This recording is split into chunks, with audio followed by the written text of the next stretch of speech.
Bueno, pues esta es nuestra segunda clase de economía mundial que se está grabando para que los que no puedan estar en la clase eh, puedan después acceder a ella, ¿vale?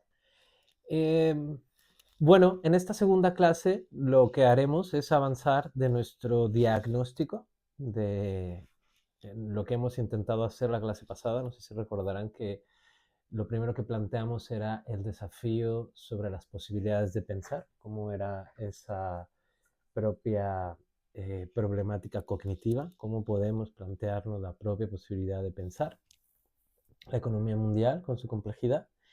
Y a partir de ello hemos dicho, y eso es lo que intentaremos hacer hoy, que necesitamos una serie de indicadores, una serie de mm, herramientas para que esa complejidad podamos entenderla y sea accesible a nuestro pensamiento o podamos, por decirlo de otra manera, elaborar un pensamiento coherente a partir de toda esa información que es diversa y sobre todo compleja en términos de causalidades, ¿vale? Ahora hablaremos un poco de eso cuando veamos qué es lo que dice o qué es lo que indica cada indicador, ¿vale?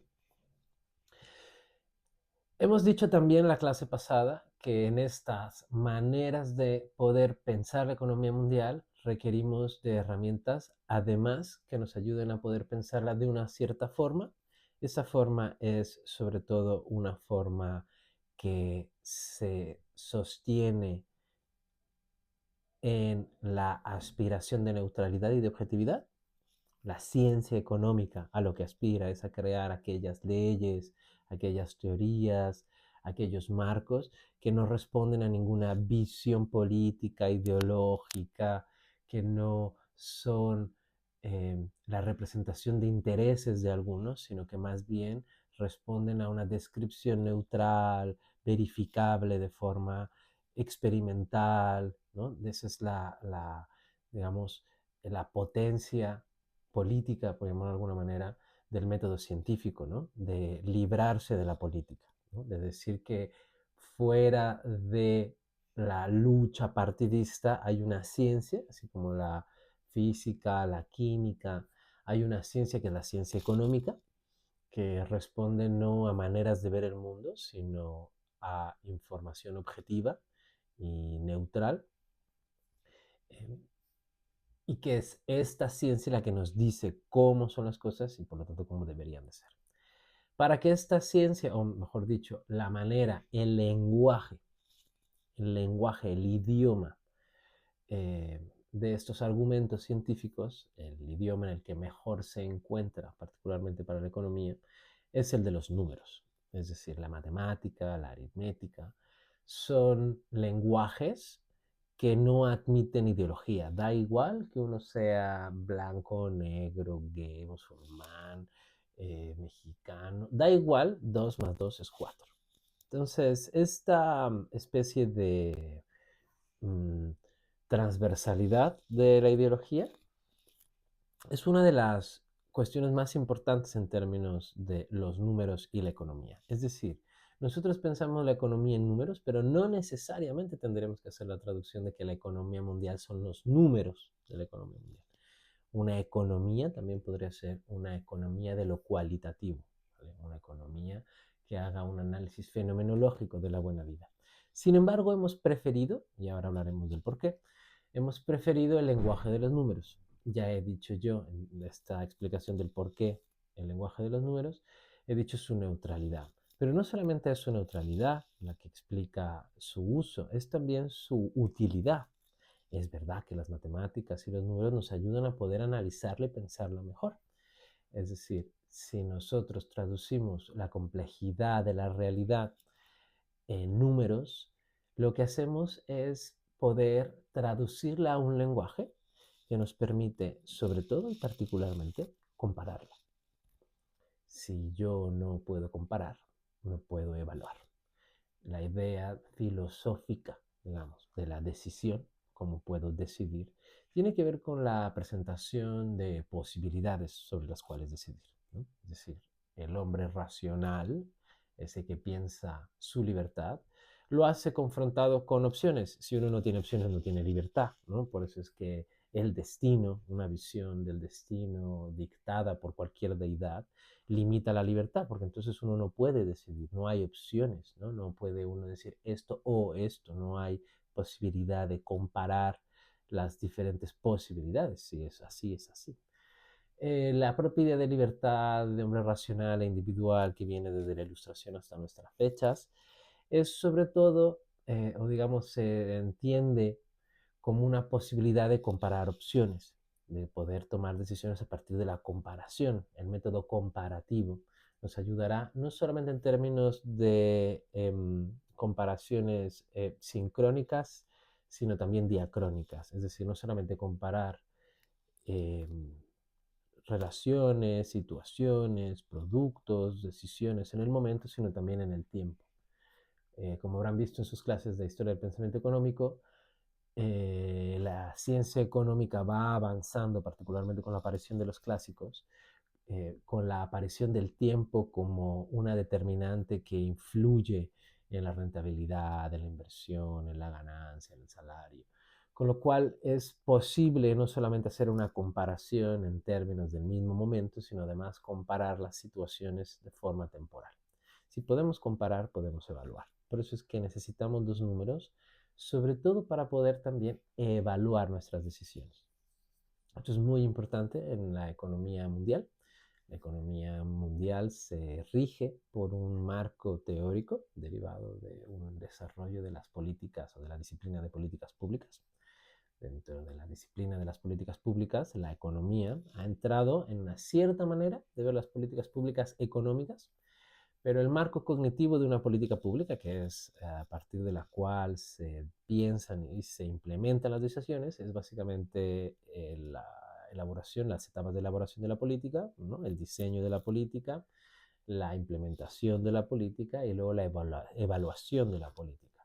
No habría política pública sin evaluación, porque sin evaluación no podemos comparar y saber si vamos bien o mal o tomar otras decisiones.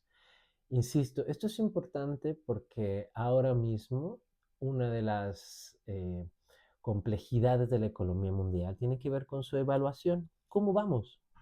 ¿Cuál es el estado de la economía? ¿Vamos bien? ¿Vamos mal? ¿Hay algo que cambiar? ¿No hay nada que cambiar? ¿Van bien las cosas? Entonces hay que seguir haciendo lo que estábamos haciendo o hay que cambiar algunas cosas. ¿Cómo sabemos cuáles son las que se tienen que cambiar? Todo eso solo podemos responderlo en base a un análisis de la realidad que nos permita comparar en relación a otros momentos u otros lugares. Para ello es que nos son necesarios, útiles, los indicadores y los datos, la información que tenemos contrastable y que entendemos que no solamente es neutral y objetiva, que ya lo hemos dicho, sino que además se presenta como una herramienta para ser cognoscible, es decir, que podamos pensarlo en forma de comparación y por lo tanto poder evaluarlo.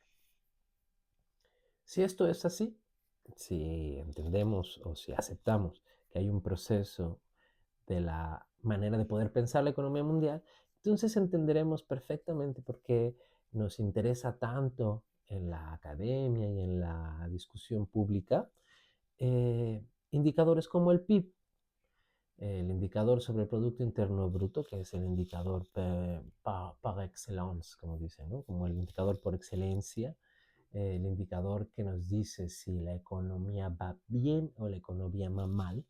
Este juicio que estamos haciendo sobre si la economía va bien o va mal en relación al indicador macroeconómico del PIB ya responde a toda esta narración cognitiva que acabamos de presentar en los primeros 8 o 9 minutos de este video, ¿no? Es decir, si entendemos que necesitamos necesariamente indicadores porque son los que nos ayudan a entender, a evaluar y a tomar las decisiones, entonces entendemos también que nuestras discusiones intenten basarse no en opiniones sobre si es bonito, si es bueno, si es justo, ¿no?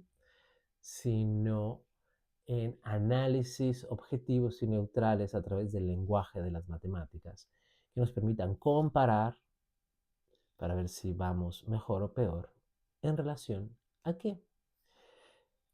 Aquí empieza, si hemos empezado, digamos, en el análisis filosófico de los indicadores y el análisis, digamos, filosófico, epistemológico sobre cómo pensar la economía mundial y el valor de los indicadores, ahora necesariamente necesitamos entrar a la economía política de los indicadores. El hecho de que haya un indicador y no otro es necesariamente una decisión política que hemos tomado como sociedad. Podría ser de otra manera, como demuestra la historia precisamente, pero en esta ocasión, y por eso es interesante que lo reflexionemos desde ahí, habremos de notar que el principal indicador que nos ayuda a pensar la economía y por tanto a evaluar si vamos bien o vamos mal y si tenemos que hacer algo para cambiarlo o no, es un indicador que se refiere al crecimiento de la economía. Hay otros. Yo les pondré, ahora que les ponga el video grabado y les envíe la tarea para esta sección, les agregaré también una serie de webs a otros indicadores, millones, ya lo habrán visto ustedes en la clase de economía española, ¿no? Hay muchos indicadores, tantos como sectores de la economía, tantos como objetos de estudio queramos tener sobre las dinámicas económicas. Ahora hablaremos un poco de la alternativa como principal indicador, el indicador del desarrollo humano, llegaremos a ello. Pero principalmente, eh, bueno, mencionaré por cierto algo también sobre el Gini y el indicador de la desigualdad, pero principalmente nos orientamos a un tema concreto, a un objeto de estudio concreto, a una unidad de análisis concreta que es el crecimiento económico. Y eso se debe o se explica por una preocupación que está, digamos, en el, ¿no? que sostiene la arquitectura económica o de la ideología económica contemporánea. Por eso es tan importante para nosotros. La idea de que el PIB, o mejor dicho, la idea de que nuestro indicador, nuestro principal indicador, sea, ¿no? Aunque haya muchos y que podamos, como decía yo, tener muchos análisis de indicadores, que son los que les mandaré las webs de los diferentes indicadores, y que podamos tener tanta complejidad como queramos, eh, la idea de que nos centremos en esto tiene que ver sobre todo con nuestro principio, nuestro valor, nuestro reconocimiento a lo importante que es el crecimiento económico para nuestras sociedades. Haremos un brevísimo resumen histórico, porque es importante reconocer cómo venimos hasta acá, sobre todo porque ahora mismo el principal desafío, y en esto consistirá su trabajo en equipo, es precisamente la posibilidad de seguir sosteniendo una idea de crecimiento ilimitado, es decir, de crecimiento sostenido hacia arriba, por las propias limitaciones de la biosfera, las propias limitaciones del planeta y los cambios que el ser humano, esto es lo que se conoce como el antropoceno, los cambios que el ser humano, la actividad del ser humano está provocando en la naturaleza. Eh, Está de más decir ahora la reciente tragedia de la Dana, que le llaman, en Valencia. eh, en esto consiste el cambio climático, ¿no? En la, eh, que los fenómenos naturales van a extremarse más precisamente porque eso es, digamos, ¿no? Cuando se dice que el mar va a crecer, se refiere precisamente a que va a haber dinámicas donde va a haber mucha más agua. En fin. Es esta limitación del planeta la que pone precisamente en cuestión este gran pilar de nuestra economía mundial, que es el crecimiento. ¿Por qué? Ustedes tienen que entender, o más bien tienen que recordar para entender, que nuestra tradición de economía política, como hemos pensado la economía y por eso es que nuestra economía funciona de esa manera, viene de una situación previa de guerra, de, digamos, de juego de tronos de la economía. Es la época feudal, que nunca se va por completo. Miren la historia de cualquier país, incluso en Europa, ¿no? En España, las idas y venidas de la restauración monárquica, la Primera República, incluso desde antes, la Constitución de Cádiz, luego llega Napoleón, en fin, Lo mismo pasa en Francia, en Alemania con los Junkers controlando las tierras. Siempre hay un ir y venir entre las fuerzas feudales, entre una economía mercantilista y neoproteccionista, que es la que justo hoy tiene su mayor vigor. Hablaremos de ello en la siguiente clase, porque hoy la economía contemporánea ya no es neoliberal, aunque el marco jurídico ideológico lo sea, ¿no? En realidad lo que vemos con Rusia, con China y con Estados Unidos sobre todo es un neoproteccionismo. Ahora con Trump, en estos momentos no sé quién se están haciendo los conteos finales de la elección, no he visto, no sé quién vaya a ganar, pero en cualquier caso Trump lo que hace es una reinvención de este neoproteccionismo con su Make America Great Again, y Kamala Harris que no se sabe bien qué proponía porque nunca dijo nada de esto. La peor noticia de Estados Unidos no es que vaya a ganar Trump, sino que no haya habido alternativa, ¿no? Esa es la catástrofe del hegemón americano, ¿no? Que ellos, que son la hegemonía cultural de Occidente, precisamente hoy no puedan ofrecernos nada más que un señor, que era el Biden, que hizo el ridículo, y luego una señora que no tiene nada más que hablar de sí misma, ¿no? Está bien que sea mujer, qué bueno que sea, pero luego en términos de economía política, lo único que podríamos decir, y de lo cual no habló en su campaña, será que no le fue bien, es el Inflation Reduction Act, ¿no? Que es este gran paquete de medidas de subsidios orientados al cambio climático, pero aún así subsidios y proteccionismo económico en América, en Estados Unidos, ¿vale? Los americanos para ellos mismos, es decir, comprar, subsidiar la industria americana. El paquete de subsidios, por cierto, más grande de la historia de la humanidad, porque es el más grande de la historia de Estados Unidos y esa es la economía más grande. Entonces imagínense como paquete de subsidios, ¿no? De una economía occidental, liberal, capitalista. Eh, Esto que es el neomercantilismo que está ahora vigente, ¿no? Es decir, el neomercantilismo contemporáneo es un síntoma de la crisis de un modelo económico que surge en el siglo pasado principalmente con potencia y como parte de los gobiernos, que es un modelo económico neoliberal. El fin de la historia de Fukuyama tiene que ver con precisamente ese modelo en el cual habíamos llegado a la conclusión en la que la democracia liberal como forma política venía acompañada de una economía liberal, neoliberal diríamos, por precisamente el cambio que se da con Reagan y Thatcher en lo que se conoce como el consenso de Washington y la conformación de las grandes instituciones que han regido durante mucho tiempo y que hoy están en crisis, como veremos en la próxima clase, es el Fondo Monetario Internacional, el Banco Mundial, la Organización Mundial del Comercio, que nunca terminó de funcionar.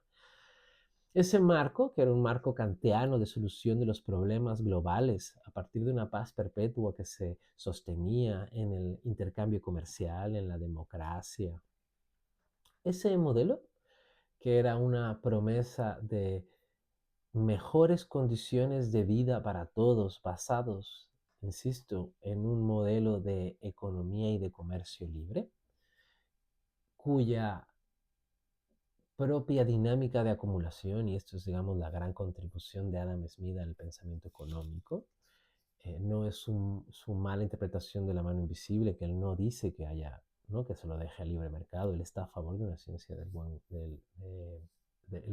¿cómo le llama? La ciencia del legislador y el buen gobierno. Eh, no es, digamos, esta versión, digamos, de todo el mundo, ¿no? Nadie intervenga, ¿no? Su mano libre dice, será la mano invisible, será sobre todo porque nosotros, siendo egoístas, esta es la clave de bóveda de por qué el pensamiento liberal es tan importante, tan potente, tan valioso y por lo cual es una gran apuesta derivada de un análisis antropológico pesimista, somos egoístas, ¿vale? Y entonces, ¿qué? Pues resulta ser que siendo egoístas y buscando la acumulación del capital, podremos generar un beneficio general para todos. Esta es la gran contribución de Adam Smith, ¿no? El descubrir que la riqueza de las naciones puede deberse a producir riqueza, ¿no? A crecer económicamente, ya no a través del saqueo, las colonias, el vender caro y comprar barato a otros países, ¿no? No, no. Se puede producir la riqueza en casa Y que además esa producción de riqueza, por un método muy peculiar de la división del trabajo y la introducción de las máquinas, ¿no? La especialización del trabajador y esa especialización del trabajador generando mejores productos y al mismo tiempo generando las posibilidades para que se sustituya la mano de obra por una máquina y con lo cual ese trabajador pueda hacer otras labores todavía más complejas. Y ese crecimiento, derivado únicamente de las ganas de acumular del capitalista, porque él sabrá, como le interesa aumentar su ganancia, no solo su renta, sino que también quiere ese beneficio, hacer algo de él, sabe que si lo vuelve a invertir le va a generar más. Por lo tanto, esas ganas de acumular más, esas ganas de hacer rico, van a generar un desarrollo económico que va a compartirse. Esa gran contribución, la legitimidad, digamos, cambiar desde ese pensamiento católico que veía mal el cobro de interés, la acumulación. Recuerden que el pensamiento cristiano es sobre todo un pensamiento de la pobreza, ¿no?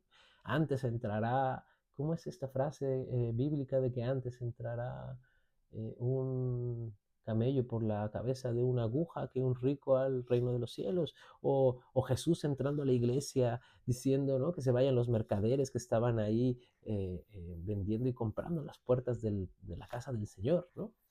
Eh, Se reivindica una búsqueda de la ganancia y del comercio a partir del argumento nada despreciable, por el contrario, atractivo para todos, que es el de una persona que, guiada por la mano invisible, es decir, por esas ganas de ganancia, pues obviamente pondrá el dinero donde mejor convenga a él y por ende al resto, y ese resto, ¿no?, generará un beneficio general que será la riqueza de las naciones. Este vínculo, que es el vínculo entre riqueza individual y riqueza nacional, entre la riqueza de unos pocos y la riqueza del resto, esta idea de la riqueza o la acumulación del capital, la acumulación del dinero, como condición previa o medio para el bienestar, para la obtención de las ganancias, de los beneficios, de la reproducción social, de las necesidades, que empieza con el liberalismo, es precisamente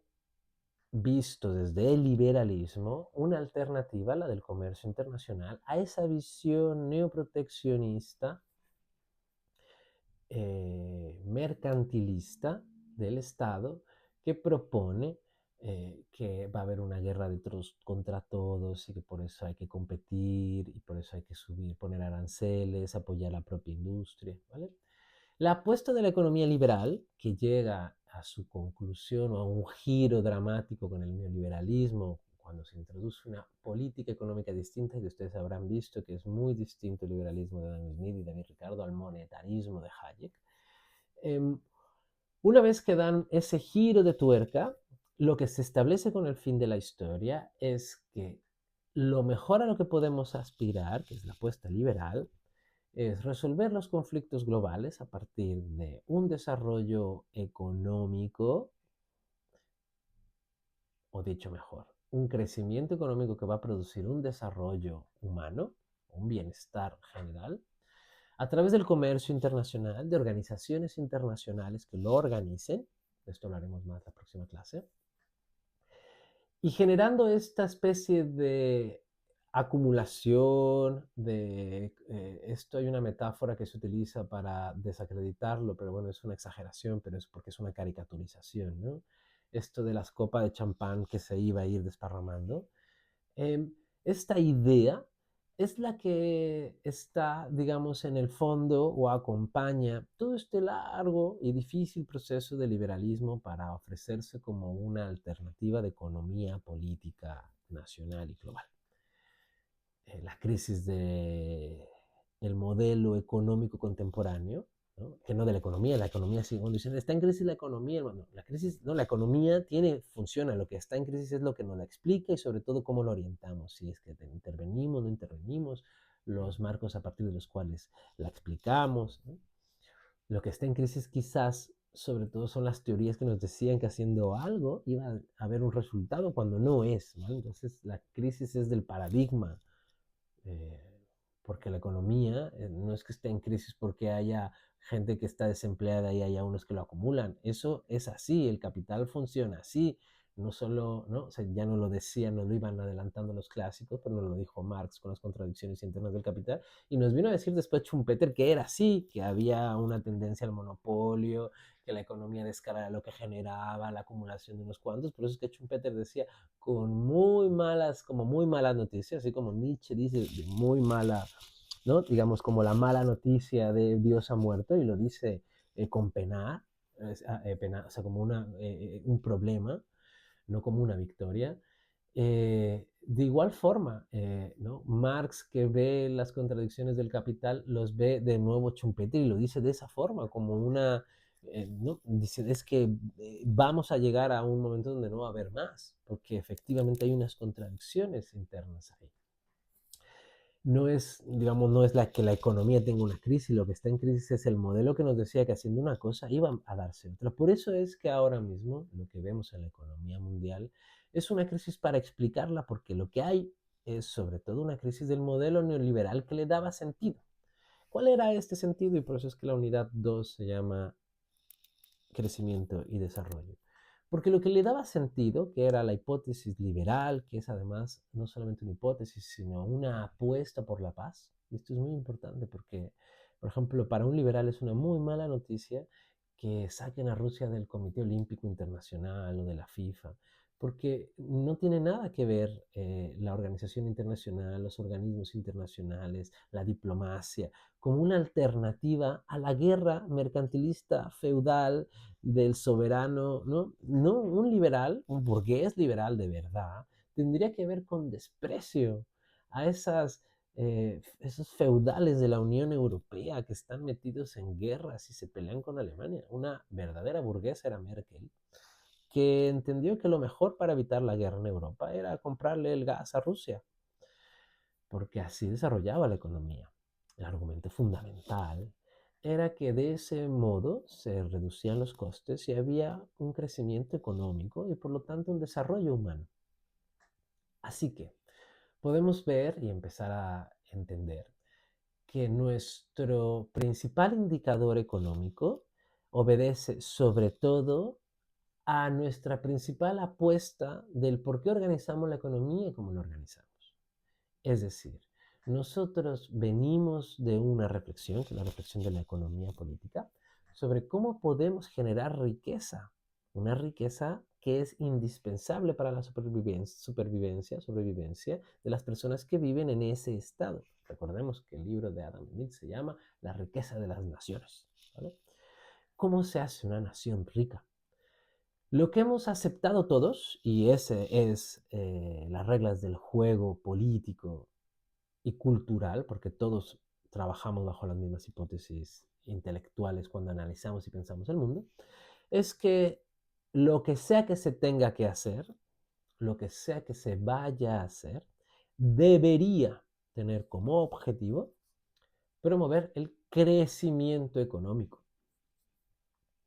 Esto es así o se entiende solo si entendemos que necesitamos la generación de riqueza, que es nuestro principal objetivo y que es nuestra principal pregunta cuando pensamos en la economía. Describir qué es la economía no es la organización de la casa que decían los griegos, porque efectivamente eso es un anacronismo, no tenemos una política, no es como los griegos, como es un error la metáfora de el Estado no se puede endeudar porque es como las familias que no se endeudarían más de lo que ganan, que en realidad lo hacen con las hipotecas, pero eso da igual. No se endeudarían más de lo que ganan.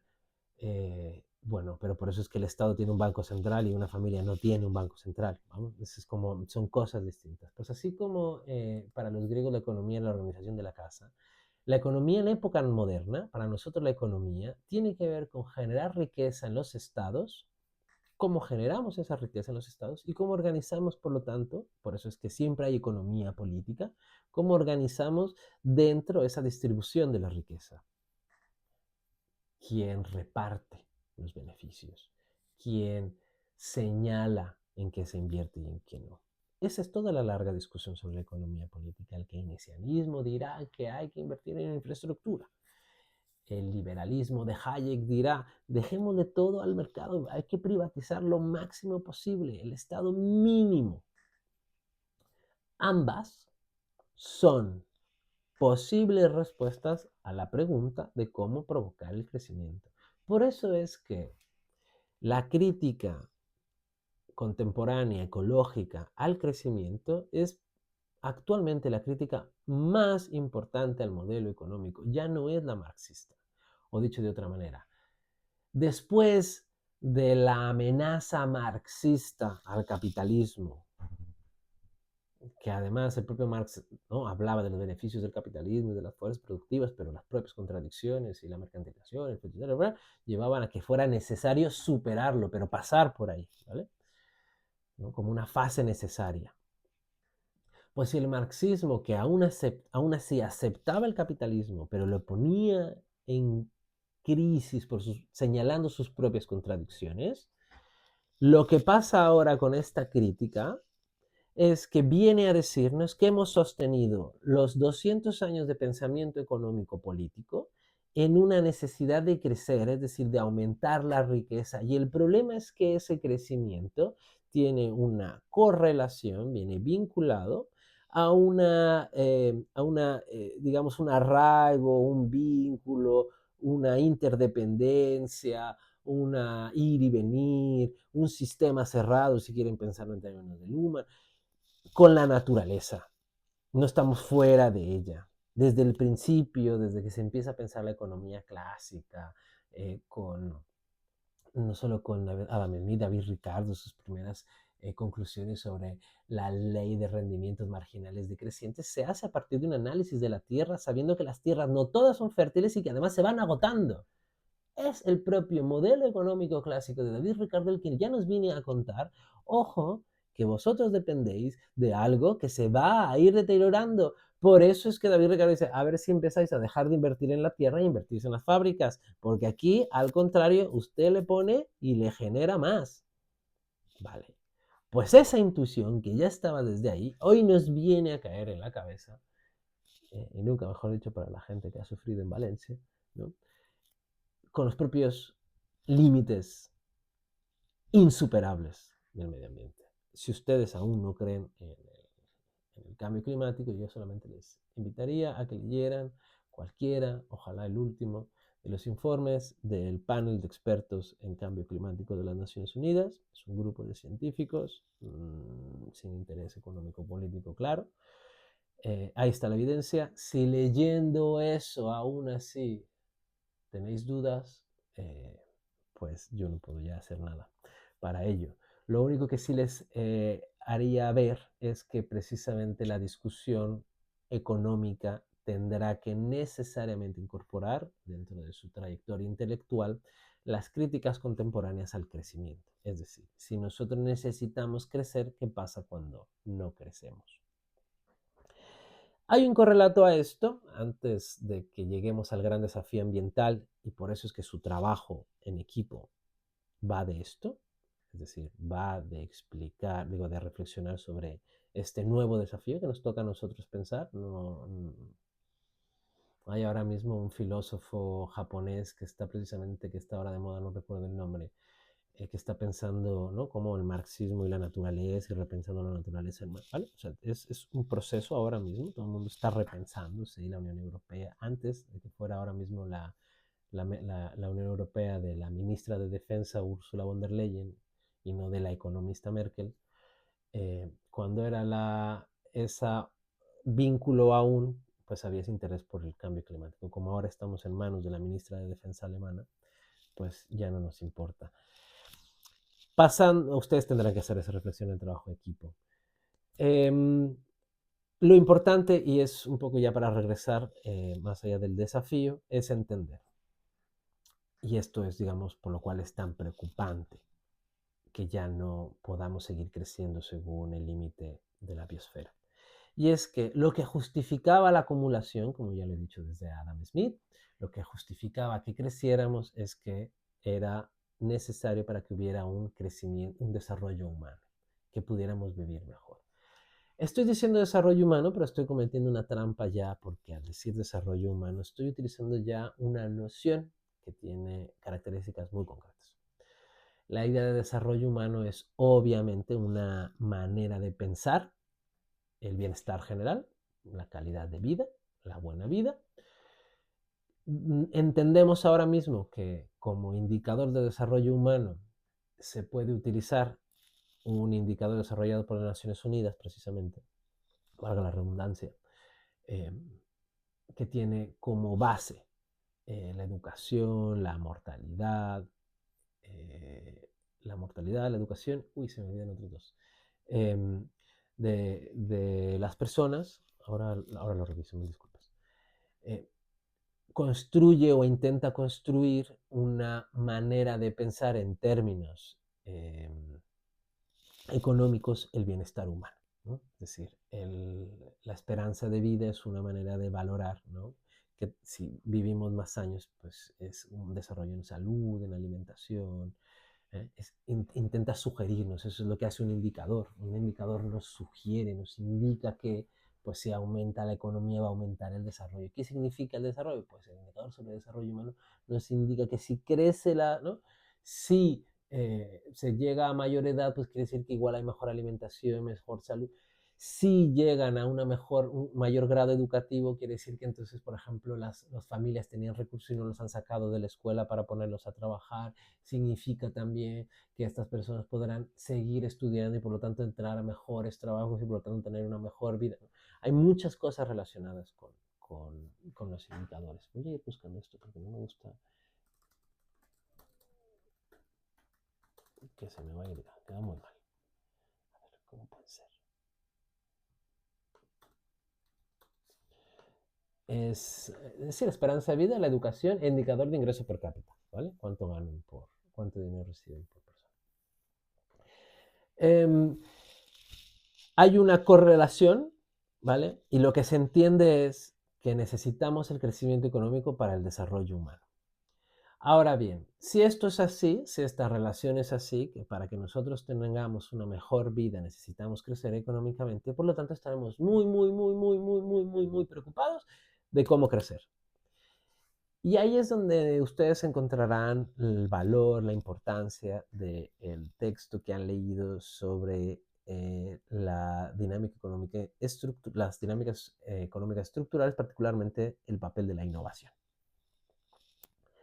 Lo he mencionado ya brevemente, pero tenemos una serie de problemas con la economía que tienen que ver por un lado, con el costo de los trabajadores, ¿no? El que haya división del trabajo y especialización me permite ahorrar costes porque puedo yo sustituir a los trabajadores por máquinas. Esto es así y funciona además muy bien, económicamente hablando.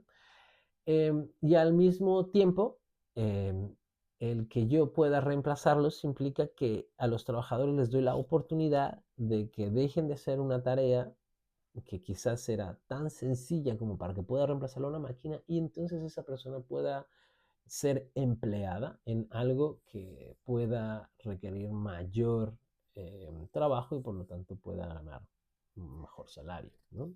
Esa es la idea del reemplazo. Ante ello, la economía nos ha ido ofreciendo malas noticias, ¿no? La peor noticia, por ejemplo, que podemos tener, y que es una ley de la economía, que es de estas científicas explicadas con números, es que a mayor crecimiento del salario, menor es el beneficio. Es decir, mientras más le pago yo a mi trabajador, menos gano yo mi ingreso como el dueño. Y al revés, ¿no? Si yo quiero ganar más, una de las maneras que tengo pues es no subir el salario a los trabajadores. Como esto es así, como la dinámica económica es así, tengo dos situaciones que juegan en la economía contemporánea y son los capítulos que han leído y que intentan resolver los problemas, lo que diríamos en la crítica si lo hiciéramos del marxismo, pero también lo haríamos desde digamos, de las propias corrientes de la economía liberal clásica, ya desde David Ricardo, que fue el que primero la enunció, esta relación inversamente proporcional entre el salario y el beneficio. Diríamos que las propias contradicciones internas en el lenguaje marxista, de las propias contradicciones internas del capitalismo, derivan en este problema de tener un empleo total, es decir, si yo tengo una sociedad, y esto está, digamos, no es solo marxista, lo que quiero decir es que da igual cómo se piense, el problema es el siguiente. Si yo tengo a todos los trabajadores empleados, no puedo yo amenazar al trabajador con despedirle si él me quiere aumentar el salario porque no puedo sustituirle. Lo cual me obliga a mantener un cierto salario para ciertos trabajadores, porque yo no tendría la manera de ocupar al trabajador en un subempleo, porque todos los empleos, digamos, un trabajador siempre puede entrar a esto. Esto en Europa es el problema que ustedes han leído con la migración, ¿vale?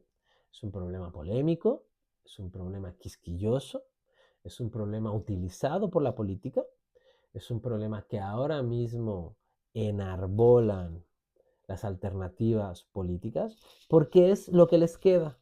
Pero para que entendamos lo que les queda, ¿por qué solamente están pensando en esto? ¿Por qué al principio a Merkel sí que le convino que vinieran a trabajar un montón de sirios y la economía creció? Pero ¿por qué ahora dicen los de Alternativa para Alemania que no viene bien esto? ¿Vale? Ahora lo entenderemos. Porque esto es la última carta que nos queda. Si la discusión se reduce a esto, no es por insuficiencia intelectual, porque hay mucha gente lista, ¿no? Es como muy arrogante decir, están bien pendejos. No, son listos. Precisamente por eso. Es que saben que no hay otra alternativa, que la economía política actual ha encontrado sus límites y por lo tanto el único tema del que se puede hablar, del cual pueden decir algo, es el de la migración, porque el resto no. ¿Cuál es ese resto en el cual los partidos políticos se han quedado sin poder decir nada? ¿Por qué tenemos a gente como Donald Trump o Kamala que tampoco dicen nada? La alternativa que se planteó a lo largo de los años, que tenía que ver con un análisis de la economía liberal, de la especialización, no solamente dentro del país, la división del trabajo, sino una especialización global, que ya desde David Ricardo nos la venían a contar, que tiene que ver con la especialización, el comercio internacional, las ventajas comparativas. Junto a ello, se desarrolló una teoría para darle valor a las cosas, digamos, en esta carrera o en esta competencia por crear riqueza, se establece que hay cosas que valen más que otras, ¿no? Un vaso de agua, ¿no? El agua, que es un debate que siempre ha habido en la economía, ¿no? ¿Cuánto valen las cosas? ¿Por qué vale más un diamante que un vaso con agua? Si el agua se necesita más que un diamante. Bueno, pues por su rareza, ¿no? Bueno, da igual. No es esa la discusión. La discusión tiene que ver, sobre todo, con pensar por qué nosotros, cuando nos enfrentamos a la economía, o dicho así, nosotros tenemos que pensar la economía, nosotros tenemos que mm, encontrar cómo generar esa riqueza. Resulta que nos enfrentamos a una situación que es así, descriptiva, y es que hay unas cosas que valen más que otras. Por lo tanto, es racional en un sistema económico que además se basa en el egoísmo y en los beneficios del egoísmo. Por eso es que la idea de que somos ahora mismo nihilistas y egoístas, hemos construido un mundo a partir de eso. La modernidad es eso. Como hemos construido un mundo a partir de la justificación del egoísmo y de los individuos, no de la solidaridad y de la cooperación, sino del individuo que además es fruto de su propio esfuerzo y su riqueza, por lo tanto se la merece. Por eso es que no nos gustan los impuestos, porque yo me la curré, porque el pinche Estado, ¿por qué no lo va a cobrar? ¿No? Bajo esa idea, era normal que se sugiriera que había que especializarse en las cosas que valían más, ¿no? Que, pues oiga, ¿para qué produce usted tomates? Si los tomates valen 2 euros, mejor produzca usted microprocesadores. El problema con la economía global, que es lo que veremos la próxima clase, es que la propia dinámica tecnológica, que no tiene nada que ver con las ideas políticas, que es con lo que pasó con la revolución industrial, ¿no? La propia dinámica tecnológica, las telecomunicaciones, la posibilidad de tener encuentros, información instantánea, poder viajar los productos, organizar que se fabriquen una parte en China, luego otra parte que pase por ahí por Mozambique y me la ensamblen y luego me lo traigan aquí a España, que me lo empaqueten y luego me lo vendan en Londres. Todas esas posibilidades, lo que han hecho es que en este ahorro de costes, que esto más o menos ustedes lo tienen ya por las clases de teoría económica, pero los veremos sobre todo en la próxima clase cuando entendamos por qué tienen tanto poder o qué significa una economía global que ha dejado de ser solo de estados, sino que además aparecen empresas que son más poderosas que muchos estados, que es ¿no? una dinámica global nueva. Pero antes de llegar a ello, ¿y por qué hemos llegado a ello? Lo que hay que entender es que este proceso de la economía global, que ha descentralizado y por ende ahorrado muchos costes, nos permite, y esta era la parte, no solo ahorrar en costes del trabajador, ¿se acuerdan de lo de la migración que les decía? No solo ahorrar por la parte del trabajador, sino, y esta era la parte importante, no solo ahorres por la parte del trabajador, sino que además tienes que ahorrar por la parte del proceso y del producto. Es decir, si tú innovas, si tú introduces esta apuesta, ¿vale? Técnica, que es del positivismo de la ilustración, ¿no? De la posibilidad de inventar y mejorar, una especie de fe en la imaginación y en la creatividad humana. Esta posibilidad de invertir y descubrir te irá generando mayor valor, con lo cual la clave del crecimiento no estará únicamente en vender, en términos de ventaja comparativa, en vender aquello de lo cual tú puedes tener una ventaja en términos de costos frente a otros, sino además, y esto es por eso interesante, porque así como en la época del liberalismo nos venían a decir, usted no necesita las guerras porque la riqueza la puede generar dentro del propio país, nos vienen a decir lo mismo. Se viene a decir que dentro del propio país es posible desarrollar el pensamiento, la investigación para producir, ¿no? innovaciones en el producto o en el proceso que permitan agregarle valor, ganar más dinero a partir de esa investigación. El conocimiento, la técnica, el descubrimiento será una promesa para encontrar riqueza, que obviamente está ahí, ¿no? Si usted descubre algo, hay una patente, va a ganar dinero de eso, eso luego le va a permitir producir otra cosa, ¿no? Es decir, funciona así.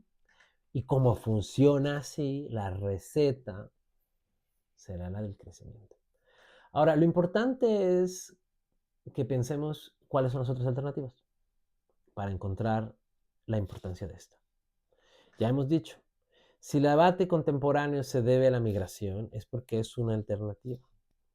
¿Cuáles eran las otras? Como para que estemos ya hasta ahí. La anterior era la de la innovación, que es ahora la que vamos a discutir. ¿Cuáles son las otras? ¿Vender barato y comprar caro los productos agrícolas? Bueno, sí, pues eso es lo que hacen. La crítica de la teoría de la dependencia, la crítica, digamos, neomarxista a las relaciones internacionales, es lo que dicen. Que ha habido un norte y un sur, que las clases sociales que veíamos como patrones y trabajadores se han llevado a las relaciones internacionales y que tenemos unos países del norte con su pasado colonial, con un proceso de industrialización previo, que les ha permitido en el momento de la economía global liberal competir desde una posición inicial distinta al de un país que tenía poco desarrollo económico, que se acaba de independizar de su respectivo imperio colonial, que aún no tiene ni siquiera universidades, que lleva muy poco tiempo con el desarrollo, digamos, de todos los sistemas, lo que llamamos ahora sistemas del conocimiento, ¿no? Laboratorios, empresas que compartan su información, institutos que ayuden a las empresas a compartir su información, todo lo que hay sobre la teoría de la innovación, ¿vale? Esta es la desventaja de aquellos que quieren entrar en la carrera de la innovación, que ese es el problema, que ha demostrado ser insuficiente. No es que falle, y esto es lo interesante del análisis económico global. no es que fallen las recetas, ¿no? El capitalismo produce acumulación y esa acumulación genera bienestar. Sí, lo decía el propio Marx, sí. Innovar, invertir en investigación e innovar genera productos de mayor valor. Sí, sí, ahí están los clústeres para demostrarlo, el clúster de California, el clúster de salmón en Chile, el 80% del salmón que se consume en el mundo viene de un clúster en Chile, que fue eso, un clúster que investigó sobre el salmón y ahora exportan salmón desde Chile al mundo. Es así, los pequeños clústeres, digamos, el pequeño desarrollo del clúster del coche de Ferrari y de todas estas empresas que empezaron a investigar e a innovar, ¿no? Por eso es que Ferrari además compite en la Fórmula 1. No solamente es un coche bonito, es una gran máquina, ¿vale? El problema es que no todos pueden entrar en la competencia. Y ahí están los indicadores, las estadísticas sobre patentes.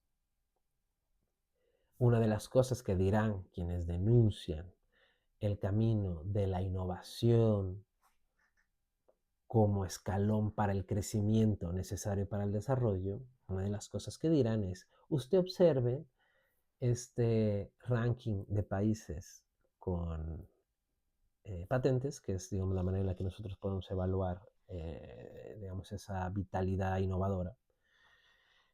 Y nos daremos cuenta que la mayoría de las innovaciones vienen desde el norte, eh, del norte global, diríamos, ¿no? De Europa, de las economías principales del mundo. Y algo que sucede en esos países, curiosamente, es que, y esta es otra denuncia ante la economía, ante el relato global de la economía, que es, digamos, uno de los principales problemas sobre la legitimidad, lo hablaremos en la próxima clase, de las organizaciones internacionales que intentan proponer cómo resolver los problemas, es que mientras que se propone la no intervención de los poderes públicos en la economía, por un lado, por otro lado, lo que vemos es que aquellos países que más innovan son países cuyos estados están profundamente involucrados en los presupuestos de innovación. En Estados Unidos, por ejemplo, el dinero que pone el gobierno en las universidades públicas, el vínculo que hay entre las universidades y las empresas privadas, el clúster de California no hubiera sido lo que fue sin su sistema universitario y sin el dinero que pusieron ahí, particularmente la investigación militar. Para nadie, ¿no? Es lo típico que se dice, el Internet fue un invento de los mil. Pues sí, todo lo demás, porque es ahí donde se pone el dinero. Entonces la mayoría de las inversiones son inversiones industriales y muchas de ellas se hacen en modelos que hoy además llamamos de cogobernanza, que es además lo que hoy se propone, ¿no? Modelos público-privados de cooperación. No solo dejárselo a la iniciativa privada, que fue, digamos, el discurso de los 90, ¿vale? El problema es que de esos, como dicen, de esas tierras, estos lodos, ¿no? O cosechamos lo que sembramos. La economía global que tenemos es obviamente el fracaso de un discurso, o eso es lo que se siente, por eso es que hay tanta decepción, ¿no? El fracaso de un discurso que proponía que una competencia orientada además o guiada por un desarrollo tecnológico iba a generar un desarrollo humano que se iba a traducir en un bienestar social, es ahora lo que se está debatiendo. Y no porque no sea cierto en su totalidad, que eso es lo que ustedes han leído también en su capítulo y empiezo ya a cerrar la clase, ¿no? Es elocuente la manera en la que la vida de las personas ha mejorado con el sistema económico que tenemos. Es indiscutible, ¿no? Es como, y al mismo tiempo es indiscutible la barbarie, ¿no? De aquellos regímenes totalitarios que en el nombre de una alternativa impusieron un poder, pues cercenando libertades y además sin resultados claros.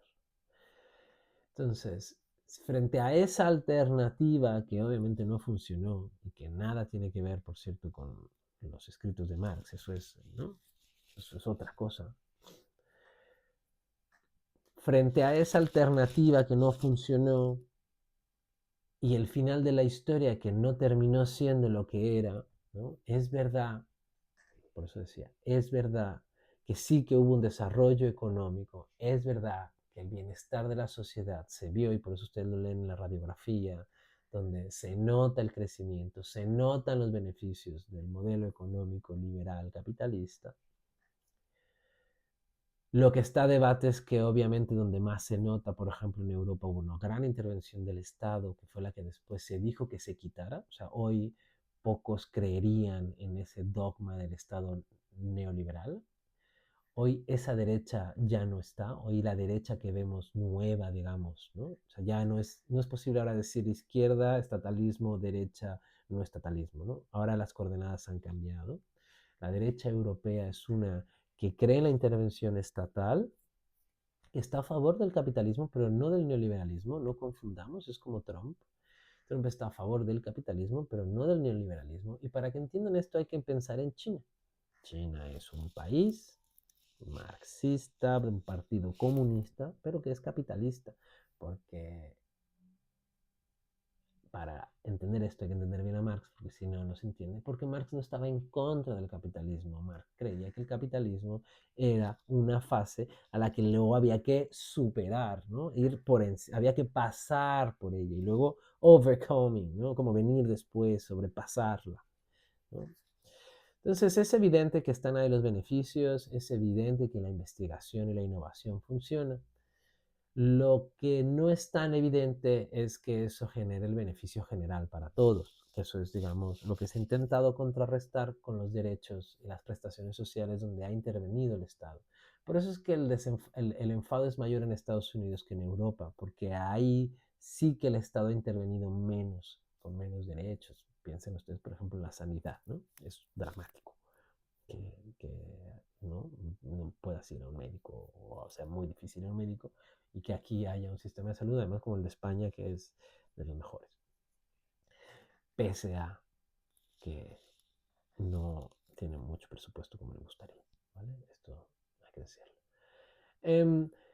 Por lo tanto, para ir concluyendo, en esta unidad de crecimiento y desarrollo, lo que hay que entender es que nosotros, para pensar la economía, la manera en la que lo hacemos de forma predilecta es a través del indicador del crecimiento. ¿Por qué indicadores? Ya lo hemos dicho, necesitamos números, poder comparar. Hay otros, sí, pero el principal es el del crecimiento. ¿Por qué? Porque a mayor acumulación de la riqueza, a mayor generación de riqueza, mayor es la distribución y el desarrollo humano. Hay un vínculo. Si no hay crecimiento, no hay desarrollo. Por eso es que nos asusta, nos parece malo, es mala noticia cuando nos dicen que no va a haber crecimiento. Eso nos suena como que vamos a ganar menos, como que vamos a ser más pobres. Cuando en realidad lo otro tampoco funciona, no porque hay un crecimiento económico, hay una distribución de la riqueza. Les dije que iba a hablarles del indicador de desigualdad, que es el Gini. El indicador de desigualdad precisamente lo que intenta es mostrar la cara B de ese crecimiento. Es señalar esto que estoy diciendo con otro indicador. Ese indicador que usted dice sobre el crecimiento, que nos importa tanto porque el desarrollo humano, es decir, lo que justifica que haya un sistema económico como el que está, el que justifica que hayan personas que se enriquecen, que no pagan impuestos, o que no pagan lo que deberían, o que no aumentan el salario, o que pueden contaminar si hace falta. Lo que justifica esto es que es indispensable, es una condición necesaria para que haya un bienestar social, un bienestar humano. Sobre esto hay dos críticas. La primera, que este crecimiento no necesariamente genera el desarrollo. Y eso es lo que intenta hacer otro indicador, y por eso es importante, porque además también nos lo pone en números, de forma objetiva, neutral, cuantificable, comparable. Y nos dice, hay países en donde ese crecimiento luego ya no se distribuye. Ese crecimiento es igual a cómo los ricos se vuelven más ricos, pero el resto no lo ve. Y esto es más o menos la historia de lo que ha pasado o la sensación que tienen muchos ciudadanos alrededor del mundo. El problema no es Trump. Trump es un síntoma. Si él en verdad es un fascista, un idiota, ¿por qué le va a votar la gente por él? Si la gente vota por él, es porque hay algo en la gente. Es porque creen algo, porque están decepcionados, porque están enojados, porque están fastidiados. Y creer que Trump es el culpable, lo único que hace, si lo hubieran disparado, por ejemplo, bueno, le dispararon, si lo hubieran matado, es que hubiera venido otro. Sí, da igual, siguen ahí los mismos votantes, ellos no se van a ir. Entonces, hay que reconocer que hay una desigualdad, que la hay, ¿no? Y que eso pone en tela de juicio el vínculo entre crecimiento y desarrollo. Y la segunda, que es todavía peor en términos de el alcance, si fuera así, es que si nosotros logramos contrarrestar la primera y decir, sí, vale, es verdad que se enriquecen pocos, pero mira, aunque se enriquezcan mucho esos pocos, luego también empieza a subir poco a poco el resto. O mira, sí que se genera. Vale. Si ustedes incluso pudieran sostener que aún con la desigualdad el crecimiento genera desarrollo, la segunda crítica, que es la contemporánea, es más dramática. Porque lo que viene a decir es, vale, pero da igual, porque ya no se puede, porque hay un límite, porque usted no puede pasar de aquí. Si entonces hemos dicho que el desarrollo es verdad que depende del crecimiento económico, pues entonces, ¿qué va a pasar con el desarrollo si ya no se puede que haya crecimiento económico? Eso nos obliga a replantearnos, por lo tanto, nuestro modo de vida. Si el desarrollo significaba para mí tener coche, pero ya no puedo tener un coche, pues entonces significa replantear la idea de para qué sirve la economía. Que es en última instancia, y con esto termino, la gran pregunta que nos vuelve a plantear hoy la economía a quienes queremos pensarla, ¿no? Al principio se ha pensado desde los clásicos para qué sirve la economía. Hoy la economía global, que hace 20 años estaba resuelta, que estaba en el fin de la historia, que habíamos llegado a la manera en la cual podíamos ser lo más eficientes y generar la mayor cantidad de riqueza posible en un marco político que no podía haber mejor que el liberal, representativo, ¿no? De democracia representativa. Hoy, 20 años después, nos encontramos en una situación en donde de nuevo los países empiezan a pelear unos contra otros en nombre de la patria, sin que sepamos bien aún, una vez rota el vínculo, cuál es el objetivo de ello. Es decir, ¿para qué sirve la economía? Si nos vamos a pelear ya con Rusia, si vamos a tener una guerra por Ucrania, si va a entrar Corea del Norte y entonces los europeos que no teníamos nada que ver y de repente, ¿no? Porque Ucrania ni siquiera forma parte de la Unión Europea, me da igual. Y ya de repente no podíamos leer Sputnik, ni podíamos leer RT, y entonces ya no compramos gas, y estamos pagando con nuestros impuestos las armas para la guerra. ¿Para qué? ¿Qué es lo que está en juego? Antes, en la Guerra Fría, al menos, era claro, el capitalismo y el comunismo. Y ganaba uno el otro, pues ya sabías que sí. Y si ganamos nosotros, ¿qué? ¿Qué? Vale, gana Rusia, el mercantilismo, Trump, el racismo, el fascismo. Vale. Pero ¿y si ganamos nosotros, qué? El problema fundamental de la economía contemporánea ahora es que el marco que la organizaba y que la justificaba está en crisis. El neoliberalismo que coordinó y orientó las políticas públicas, la economía política, el pensamiento económico, las discusiones públicas desde los 90 y los principios de los 2000, hoy en 2024, particularmente aquí después de la crisis inmobiliaria en España, está en crisis. Lo que no hay es una alternativa desde el liberalismo. La hay desde los viejos mercantilismos, la hay desde el primero nosotros, la hay desde el, ¿no? Hobbes. Esa siempre la ha habido. Pero la alternativa liberal, que es la que se ha, ¿no? desmoronado, no tiene ahora mismo defensa. Y ese es el problema en el que estamos. Que la crisis no solo es una crisis de la economía, ¿no? De que haya problemas en la economía, mañana en la próxima clase lo hablaremos, sino de el sentido que le damos a eso. Con eso terminamos la clase. La próxima clase hablaremos sobre los actores de esta economía para entender cómo es la aparición de nuevos actores junto con las tecnologías generaron una nueva dinámica, que es la contemporánea, y por lo tanto una nueva política económica, que es la que intentaremos dilucidar la próxima clase.